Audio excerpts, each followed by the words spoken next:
மழையில்லா நாட்கள், வாழ்க்கையே வறண்டு போன ஒரு கிராமம்.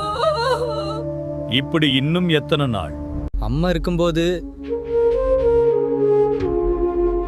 பயம் எதுக்கு? இவை எல்லாம் மூட நம்பிக்கை. நம்பிக்கை கேலி செய்த ஒரு குரல். அது கிராமத்தை பிளந்தது. அந்த இரவில் அமைதி உடைந்தது. விளக்கு தானா எரியுது. நம்பிக்கைக்கு உருவம் கொடுத்தவள் பச்சையம்மன். என்னை நம்பியவர்களை நான் கைவிட மாட்டேன்.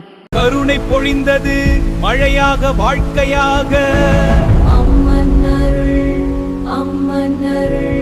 அகந்தை விழுந்தது, பக்தி எழுந்தது. மன்னிச்சிடம்மா. அம்மன் மறைந்தாள், நம்பிக்கை நிலைத்தது. பச்சையம்மன் எப்போது நம்மோடதான்.